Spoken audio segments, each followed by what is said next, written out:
ça, je pardonne, ça, je ne pardonne pas. Ah, ça, c'est trop grave. Ah, ça... Non, on pardonne tout. Et c'est ça que je suis en train de prôner, qu'on pardonne tout. Parce que souvent, c'est ce qui se passe. On veut que la personne change. Je te pardonne, mais je veux que tu changes. Ah, Ça, c'est pas notre rôle. C'est pas à nous de vouloir changer, de mettre des conditions. Et donc là, vraiment, j'aimerais interpeller les parents. Quand on laisse les enfants dans la famille, quand on laisse les enfants chez les amis, eh ben, il se passe parfois des choses. Et donc, du coup, vraiment, que les Seigneurs protègent nos enfants. Là où on les laisse, vraiment, on doit juste sanctifier et avoir foi que le Saint-Esprit est au contrôle. Alors, dans les cas où c'était une fille qui avait violé une autre fille, et donc la fille, elle se retrouve avec des forteresses de savoir est-ce que je suis lesbienne, est-ce que je suis tellement de choses. C'est arrivé des cas comme ça parce qu'après, au niveau de l'identité, il y a tellement de choses qui sont biaisées qu'il faut restaurer. Tu peux être restauré de ça parce que de l'heure où tu donnes ta vie au Seigneur, tu deviens une nouvelle créature. Les choses anciennes sont passées. Toutes choses sont devenues nouvelles. Et si l'ennemi vient ramener le passé en disant que oui, regarde, toi, ta destinée, c'est ça, parce que regarde, depuis que tu étais enfant, bah, tu as tiré les filles. Il faut refuser ça parce que tu es devenu une nouvelle créature en Christ. Et parfois, il faut aller même plus loin, reconnaître que ton corps a été certes abusé, mais ton esprit est né de nouveau. Tu es une nouvelle personne. Et tu peux aller plus loin en disant même ton corps n'a pas été abusé. Tu peux aller plus loin en disant que oui, tu as reçu un nouveau corps, tu as reçu une nouvelle perspective, tu es lavé par les sangs précieux de Jésus, tu es une nouvelle personne et rien ne pourra t'empêcher de vivre une vie épanouie, une vie que tu as été réellement destiné à accomplir. Hey guys, welcome back. On se retrouve dans une autre émission avec Esther sur le pardon sans rancune. J'espère qu'entre-temps, tu t'es procuré le livre sur Amazon parce que cette année, on pardonne et totalement. Cette fois-ci, Esther, parle-nous des cas pratiques, des cas dans lesquels on doit pardonner. Est-ce que tu en as rencontré? Parce que tu fais du coaching aussi sur le pardon. Les cas qui reviennent, pardonner la famille, pardonner dans des situations vraiment très compliquées. Comment naviguer tout ça? Très bien, très bien. En tout cas, les pardons, ça doit s'appliquer dans tous les domaines. Que ce soit avec nos collègues, que ce soit à l'école, que ce soit dans la famille, que ce soit à l'église, que ce soit envers nous-mêmes. Donc, dans tous nos domaines, en fait, on est tous confrontés à un moment donné à devoir pardonner. Et ces mindset-là, en fait, que vraiment, par la grâce de Dieu, j'essaye de communiquer, de se dire, voilà, une vie sans rancune, c'est possible. Alors, les cas qui reviennent souvent, c'est au niveau de la famille, entre frères et sœurs, entre parents. Oui, on ne s'entend pas avec ma mère. Je ne m'attends pas bien avec mon père. C'est vraiment entre parents. Ça revient très souvent. Et aussi, même dans les couples aussi. Oui, il m'a fait ça. Donc, récemment, j'avais fait une émission où je disais, on a été conditionné par certaines choses. Ça, je peux pardonner. Ça, je ne pardonne pas. Une infidélité, ah ben, je ne vais pas pardonner. Et ça choque parfois. Tu dis, mais attends, qui es-tu pour ne pas pardonner, en fait? Parce que, comme on a dit dans l'émission précédente, que lorsqu'on a décidé de pardonner, ben, on pardonne tout, en fait. On pardonne tout. Et pourquoi on a ces préjugés ou on a ces conditionnements de se dire « ça, je pardonne, ça, je ne pardonne pas. Ah, ça, c'est trop grave. Ah, ça... » Non, on pardonne tout. Et c'est ça que je suis en train de prôner, qu'on pardonne tout. Et maintenant, les cas pratiques, il y en a plusieurs. Parce que, voilà, j'ai fait du coaching, aussi des ateliers. Commençons par l'infidélité. OK. Pardonner l'infidélité et la suite. C'est ça, parce que une infidélité, c'est quoi? Il faut d'abord voir quel est l'objectif et la nature de l'acte pour pouvoir mieux pardonner. Alors, je ne parle pas de quelqu'un qui est récidive, qui vit dans le péché, qui vit dans l'infidélité, où voilà, les jours où vous découvrez, vous allez vous rendre compte que c'est juste une personne fausse, en fait, et vous allez remettre son amour en question, etc. Je parle d'une personne qui a glissé, qui a trébuché, qui vient, qui reconnaît que, écoute, il s'est passé ça, et je te demande pardon. La personne reconnaît qu'il y a de l'amour envers vous, et il désire renouer le lien, restaurer votre relation de couple. Alors, qui es-tu pour juger la personne? Qui es-tu pour pointer du doigt? Qui es-tu pour le condamner? Si Dieu ne le condamne pas, qui es-tu pour le condamner, en fait? En plus, dans l'autre émission, tu l'as aussi dit. Oui. Qui sommes-nous, finalement? Voilà, c'est ça. C'est dans ce sens-là, en fait. Donc, si on décide de pardonner, oui, je me suis sentie trahie. Oui, ça fait très mal. Oui, votre douleur est légitime. On légitimise ça, que ça fait très, très mal. Mais le pardon te permet justement de se libérer de ces poids, de cette douleur, pour qu'on puisse laisser la place à Dieu de faire son travail, en fait. Et parfois, on a l'impression que, si je pardonne, c'est comme si j'ai minimisé. Non, pardonner, ce n'est pas minimiser. Pardonner, ce n'est pas non plus tolérer à l'autre de répéter ses fautes. Non, c'est juste lui donner cette opportunité de reconnaître que tu as fait une erreur. Je sais que ça n'arrivera plus. C'est une marque de confiance aussi, de se dire, OK, je reconnais que voilà, tu as glissé, et voir aussi quelle est sa part de responsabilité. Parce que souvent, on a aussi une part de responsabilité. Pas toujours, mais souvent, on a une part de responsabilité. Et lorsqu'on reconnaît sa part de responsabilité, on travaille sur ces points faibles. Et là, on voit que la relation peut être encore même meilleure qu'avant, en fait. Et tout. Et ça, c'est dans le cas de l'infidélité, par exemple. Hein. Et dans le cas des conflits entre parents et enfants, on rencontre des adultes qui disent « Moi, je ne parle plus à mes parents. Moi, j'ai coupé les ponts avec eux parce qu'ils m'ont rejeté, parce qu'ils m'ont renié. » Comment naviguer le pardon au travail? Est-ce que déjà tu as ces cas pratiques-là? Et comment naviguer le pardon comme ça? Dans le cas des parents, parce qu'il faut savoir qu'une personne qui a été elle-même rejetée, une personne qui n'a pas connu l'amour de ses parents, lorsqu'il a des enfants, cette personne, il lui faut absolument qu'il y ait un travail en amont pour qu'il puisse justement savoir comment communiquer cet amour. Et souvent, les parents qui rejettent les enfants, ou bien les parents qui sont là dans la comparaison, parce qu'en soi, c'est cette comparaison-là qui va causer aussi des esprits de rejet ou de compétition, et qui fait des tiraillements dans la famille. Eux-mêmes ont été aussi blessés. Eux-mêmes ont été aussi rejetés ou maltraités, en fait. Donc, nous, notre part, ça sera juste de travailler cet aspect, de voir alors qu'est-ce qui l'a poussé à agir comme ça, en fait. Et par rapport à ça, de prendre sa responsabilité, de se dire, OK, ce n'est pas de sa faute non plus. Parce que souvent, elle-même a été rejetée aussi. En fait, elle est juste en train de reproduire. Maintenant, dans les cas où il y avait une sœur qui était venue me voir parce qu'avec sa maman, ça tire. Avec sa maman, elle a l'impression qu'elle donne de l'amour à sa maman, mais sa maman ne le reçoit pas, ou sa maman, à chaque fois, rejette ou repousse. Le travail qui a été fait, c'était d'abord de comprendre qu'est-ce que sa maman elle-même, elle a vécu dans le passé. Parce que si elle a été elle-même aussi rejetée, elle est juste en train de reproduire, en fait. Donc, du coup, peut-être, elle-même, peut-être aussi, elle crie à Dieu de savoir, mais pourquoi je n'arrive pas à accepter ma fille? Pourquoi je n'arrive pas à lui communiquer l'amour et tout. Donc, du coup, le travail qui doit être fait par rapport à la fille, c'est de reconnaître d'abord qu'est-ce qui s'est passé. D'abord, si c'est possible, une communication, un échange, et de comprendre. Parfois, surtout les mamans africaines, vraiment, je suis désolée parce que moi, je suis africaine, donc je préfère dire les mamans africaines. Parfois, c'est difficile. C'est difficile d'entamer une discussion, voilà, une conversation, et que la personne puisse ouvrir vraiment son cœur et expliquer que voilà, j'ai vécu ça, etc. Parfois, c'est difficile. Mais quand c'est possible, on voit que ça fait racheter les temps, en fait.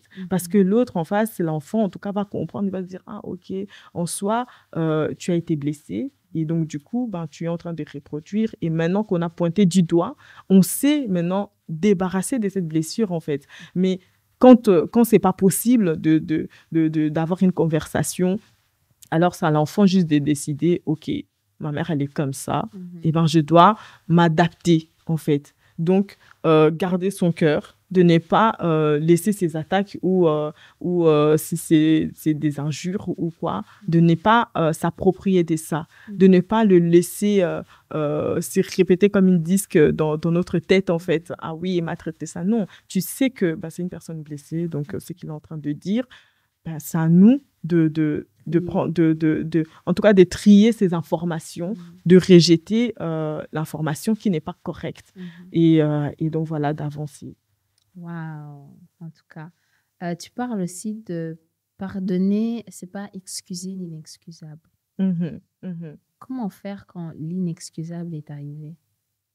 Mais en fait, il faut juste reconnaître que la personne qui a commis un crime ou justement cet acte inexcusable, lui-même est aussi victime de ses actions, en fait. Et lorsque tu reconnais que, voilà, moi, en tout cas, quand je te pardonne, c'est de manière unilatérale. C'est pour ma paix intérieure. Parce que je n'ai pas envie d'avoir de ressentiment dans mon cœur. Je n'ai pas envie d'avoir un certain comportement et tout ça. Mais ça ne veut pas dire que je minimise l'action qui a été commise. Ça ne veut pas dire ça. Donc, je reconnais que ce que tu as fait là, et tout, c'est inexcusable parce que ça a détruit une vie. Si je prends par exemple le cas d'un viol, donc ce que tu as fait, c'est un crime. Le viol est reconnu en tout cas comme un crime. Et c'est un crime, ça a détruit une vie. On voit beaucoup de personnes qui souffrent des manques d'estime de soi, qui souffrent de manque de confiance, qui n'arrivent pas à rêver même un jour fonder une famille, etc. Donc, ça détruit une vie. Donc, c'est ce que tu as fait, l'action que tu as posée là, c'est inexcusable. Mais toi, la personne, oui, on te pardonne. Donc, bien dissocier l'action et la personne, en fait. Parce que la personne va changer. La Bible nous dit que Dieu ôte les cœurs de pierre et il le remplace par un cœur de chair. Et c'est à nous aussi de donner cette possibilité, cette chance à la personne de changer, en fait. Donc, on ne peut pas dire que mettre déjà un point en disant « cette personne ne changera jamais ». Ça, ce n'est pas notre rôle. Notre rôle, c'est justement de pardonner et puis de laisser Dieu faire son travail. C'est le travail du Saint-Esprit de changer les gens. Ce n'est pas à nous de vouloir le changer. Parce que souvent, c'est ce qui se passe. On veut que la personne change. Je te pardonne, mais je veux que tu changes. Ça, ce n'est pas notre rôle. Ce n'est pas à nous de vouloir changer, de mettre des conditions.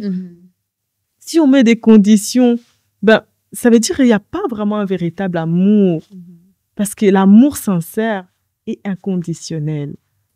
Donc, on ne met pas des conditions que ça, si tu fais ça, c'est fini. Moi, je me rappelle quand je grandissais, j'avais une tante qui m'avait dit « Esther, je t'ai trop pardonné. » C'est fini. Je t'ai trop pardonné. Mais aujourd'hui, je comprends que tu ne peux pas trop pardonner à quelqu'un.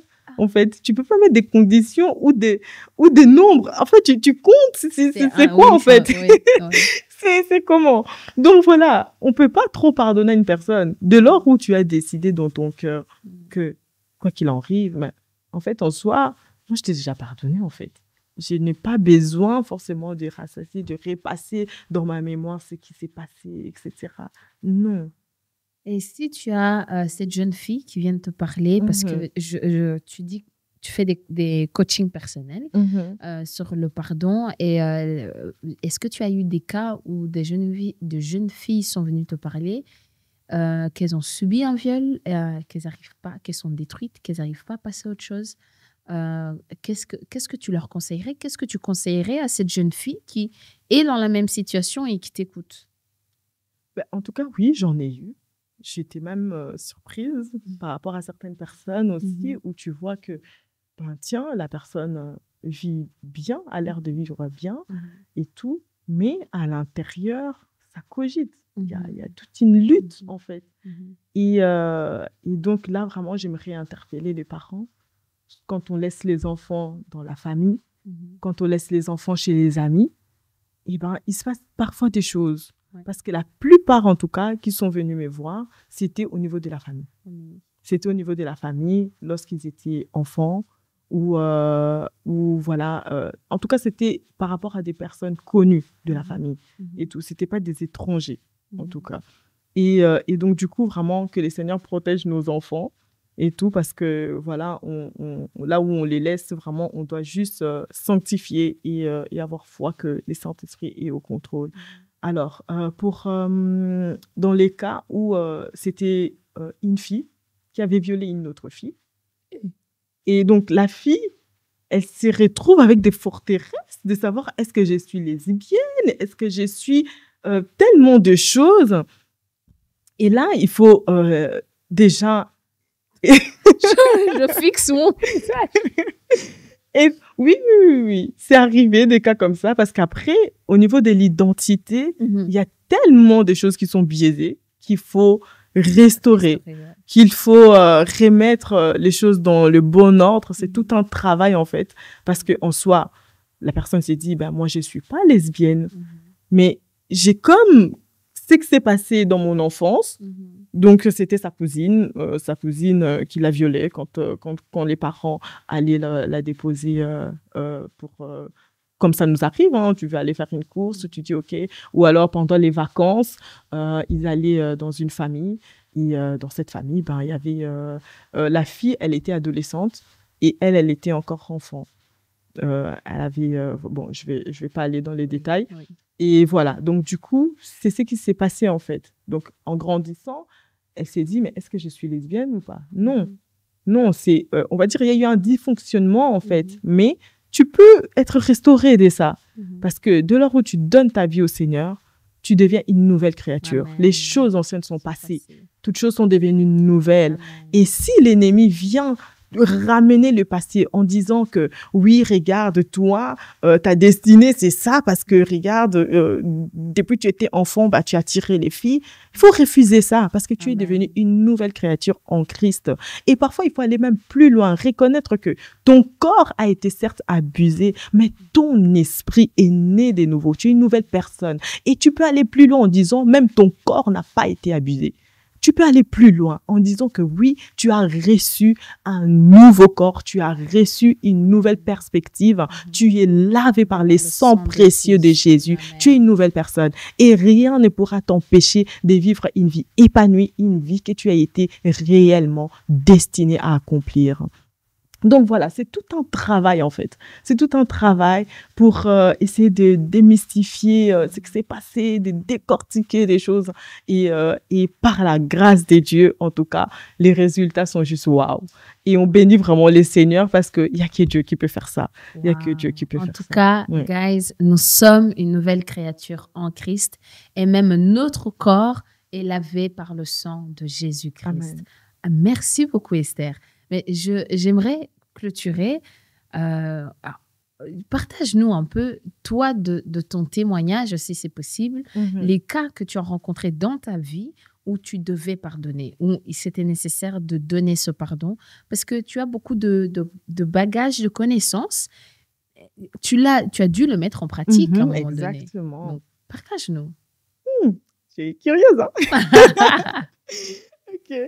Bon, en tout cas, comme j'ai dit, ce sont des clés que moi-même j'ai mis en place parce que j'ai vécu moi-même certains abus verbaux, physiques, voilà, les cas de viol. Et je pense que lorsque le Seigneur permet, donc le Seigneur n'est pas l'auteur, n'est pas c'est lui qui a contribué, mais il permet. C'est comme s'il te laisse un peu, il vous laisse, il sait pourquoi. Il a une vue d'ensemble. Parfois, c'est difficile à interpréter et à comprendre parce qu'on dit, mais Seigneur, pourquoi moi? Seigneur, pour aussi longtemps, vous allez vous poser cette question. Pourquoi moi? Vous n'aurez pas de réponse. Et ça me fait penser à Joseph. Joseph, lorsqu'il était rejeté par ses frères, et lui, il avait reçu un rêve et il était focalisé par ces rêves-là. Et on voit que Joseph, lorsqu'il est arrivé en Égypte et il était en train de gouverner, donc le rêve de Joseph était en train de se réaliser. Et ses frères, maintenant, vivaient dans la crainte, parce que dans leur cœur, ils se disaient que Joseph, il va vouloir faire une vengeance, surtout après la mort de leur père Jacob. Mais Joseph a dit quelque chose d'important. Il a dit que Dieu avait permis, Dieu a utilisé en tout cas, c'est que vous avez comploté, il a utilisé pour mon bien. Parce que dans le projet de Dieu, dans une vie d'ensemble que Dieu a pour nous, peu importe ce qui se passe, il sait comment le ramener au point initial, en fait, et tout. Et dans mon cas, moi, dans ma situation, ce que j'ai vécu, donc c'était le rabaissement, les comparaisons, sans cesse, avec mes cousines, c'était des comparaisons avec des amis. Et souvent, au plus profond de moi, je me disais, et même une fois, j'avais fait asseoir mes parents pour leur dire que je pense que vous ne me connaissez pas. Et même ça, c'était comme scandaleux. Mais tu es hypocrite, comment on peut ne pas te connaître? Voilà.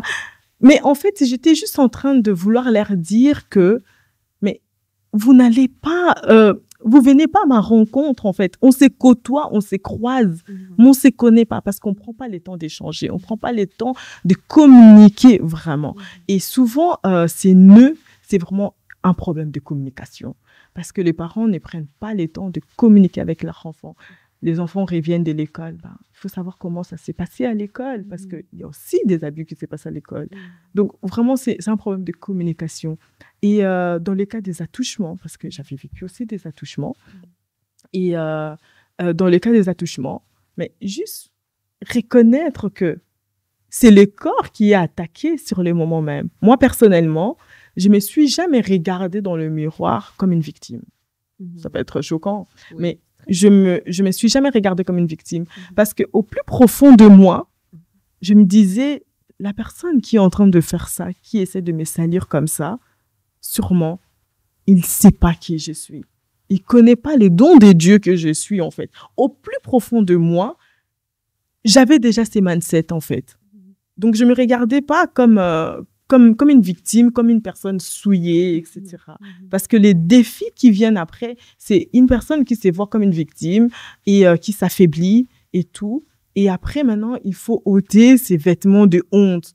Mais si tu es en Jésus-Christ, dis-toi qu'il a payé de son sang. Il a payé cash pour que tu puisses vivre à la liberté, en fait. Amen. Donc, enlève ces vêtements de honte, enlève ces vêtements de souillure qu'on a essayé de te mettre pour t'étouffer. Et on voit que la plupart des personnes qui vivent des moments difficiles comme ça, surtout dans leur enfance, dans l'adolescence, etc., souvent, ils ont un appel. Et l'ennemi qui vient seulement pour dérober, égorger, détruire, essaye d'étouffer ça pour dire que toi, tu n'as pas ta place. Toi, tu ne peux pas parler. Toi, tu ne peux pas. Et du coup, ça étouffe, en fait. Et Dieu va prendre cette situation et tout pour te faire grandir, pour essayer de faire sortir, en tout cas, les meilleurs de l'histoire, si on se laisse transformer. Parce que oui, beaucoup de personnes, ils vont choisir peut-être le côté de se dire, OK, si Dieu est là, pourquoi j'ai vécu ça? Si Dieu est là, pourquoi telle chose m'est arrivée, etc. et tout. Mais notre responsabilité à nous, c'est pas de vouloir avoir des réponses à tout. Parce que certaines choses, on n'aura pas de réponses. On n'aura pas de réponses. Et du coup, ça sert à rien d'aller dans la quête de pourquoi j'ai vécu ça. Voyons plutôt comment est-ce que je peux sortir un témoignage par rapport à ce que j'ai vécu pour encourager d'autres personnes. Comment est-ce que de ce que j'ai vécu là, le Seigneur peut le faire concourir en mon bien. En quoi est-ce que c'est important? En quoi est-ce que c'est utile ce que j'ai vécu? Parce que si j'ai vécu ce que j'ai vécu, il y a un but. Parce que la Bible dit, Dieu fait tout pour un but. Donc, j'ai vécu ça, il y a un but derrière. Parfois, on a du mal à chercher les buts. Par exemple, dans le cas du viol, parce que c'était ça la question. Mais quel est le but que j'ai puisse vivre un viol, en fait? Quel est le but? Où est la place de l'amour de Dieu? Parce qu'on dit, Dieu est amour, Dieu est fidèle. Où est cette place-là dans cette souffrance, dans cette quête-là? Mais j'aimerais juste te dire, oui, l'amour de Dieu, parce que Dieu est omniscient, omnipotent. Il sait toutes choses, il voit toutes choses. S'il a permis ça et tout, parce qu'il a dit que il vous laissera jamais tenter au-delà de votre force. Donc, il donne aussi la capacité de s'en sortir. Il donne le moyen de s'en sortir. Dans votre faiblesse, il vous rend plus fort encore. Et quand on lui laisse en tout cas, quand on lui permet de pouvoir faire ce travail de restauration, quand on lui permet de faire ce travail-là, parce que parfois, on s'est mis juste la barrière en se disant, s'il était là, pourquoi il a permis ça? Et on reste là. Et on devient malheureuse parce que le Seigneur, il a un but derrière les douleurs, derrière ce que nous avons pu vivre. Il a un but derrière. Il y a un but pour que tu puisses être un instrument d'encouragement et tout. On n'est pas obligé de vivre certaines douleurs pour justement encourager des gens et tout, parce que Jésus lui-même, il n'a pas vécu certaines choses, mais il a eu un ministère puissant. Donc voilà. Mais nous, si on est passé par des moments difficiles, sachez qu'il y a un but aussi derrière, en fait, et tout. En tout cas, de ce que ton témoignage et de ce que tu as vécu, malgré la perversion du diable et d'essayer d'étouffer et de voler ton étincelle ou même ton amour pour Dieu, Dieu, dans son amour, il a fait tout concourir à ton bien. Il a tourné et t'a donné une deuxième chance. Et aussi, j'ai beaucoup aimé le fait que tu as dit que tu n'avais pas un mindset de victime. Ça aide beaucoup aussi. Et j'espère que toi qui écoutes cette émission, qui a le cœur éparpillé, tu te sens souillé, tu as ce vêtement de honte comme Esther, elle a dit, que l'Éternel pourra te reconstruire, que l'amour de Dieu infiniment, tu pourras le ressentir et que finalement, tu pourras pardonner sans rancune. En tout cas, merci beaucoup Esther. J'ai beaucoup appris sur le pardon qui n'excuse pas l'inexcusable, le pardon qui pardonne sans rancune. Et je vais aussi continuer à le pratiquer, en fait. Et est-ce qu'on peut te retrouver sur les réseaux sociaux? Alors, je suis sur Instagram, Esther Même Conan, et sur mon site estherconan.com. Est-ce que... on va clôturer avec une prière. Est-ce que tu peux prier pour cette auditrice, cet auditeur qui nous a écoutés, qui est toujours emprisonné dans ces chemins-là, qui ne sait pas comment y sortir? Bien sûr. C'est vrai que vous avez entendu des choses parfois un peu difficiles. Et au plus profond de vous, vous êtes en train de vous dire, mais oui, tu parles comme ça t'a pris du temps. Oui, tu parles comme ça parce que tout ça, ce sont des forteresses. Ce sont des faux raisonnements pour t'étouffer à nouveau. Parce que dis-toi, si tu as été blessé dans le passé, il est possible de se libérer de ces poids du passé, en fait. Il est possible. Souviens-toi que Jésus est venu afin que ces brebis puissent avoir la vie, mais qu'ils aient en abondance. Et cette abondance, c'est dans tous les sens. Au niveau de ton cœur, au niveau de ta paix intérieure, au niveau en tout cas, dans tous les domaines de ta vie. Et j'aimerais juste que tu puisses incliner ta tête et que tu puisses reconnaître que oui, tu as laissé l'offense rentrer en toi. Tu as laissé la rancune, l'amertume, la colère, la rage entrer en toi. Et ça t'a empêché de vivre cet amour inconditionnel de Dieu. Et ensuite, nous allons prier, nous allons demander la grâce de Dieu, que le Seigneur puisse à nouveau répandre son amour. Parce que la Bible nous dit, le Saint-Esprit répand son amour dans nos cœurs. Est-ce qu'on peut prier dans ce sens-là au nom de Jésus? Père, je te rends grâce, Seigneur, pour cette opportunité que tu nous accordes de pouvoir à nouveau, Seigneur, au Dieu de gloire, parler de toi, parler de cette puissance du pardon, Seigneur, qui libère le cœur brisé, Papa. Seigneur, tu es venu pour restaurer, Seigneur, ceux qui ont les cœurs brisés. Seigneur, en ces moments, Seigneur, au Dieu de gloire, tu vois mon frère, tu vois ma sœur qui a écouté cette émission. Si la personne est arrivée jusqu'à ces moments de prière, Papa, parce que tu as quelque chose à faire à travers, Seigneur, au Dieu de gloire, cette personne. Seigneur, nous déracinons, Seigneur, le plan de l'ennemi. Nous prions, Seigneur, au Dieu de gloire, que des cœurs soient libérés du manque de pardon au nom puissant de Jésus. Seigneur, cette grâce que tu m'as faite, Seigneur, au Dieu de gloire, de vivre une vie sans rancune, je le relâche maintenant au nom puissant de Jésus. Je renverse les forteresses du manque de pardon, des faux raisonnements, de choisir ça je peux pardonner, ça je ne peux pas.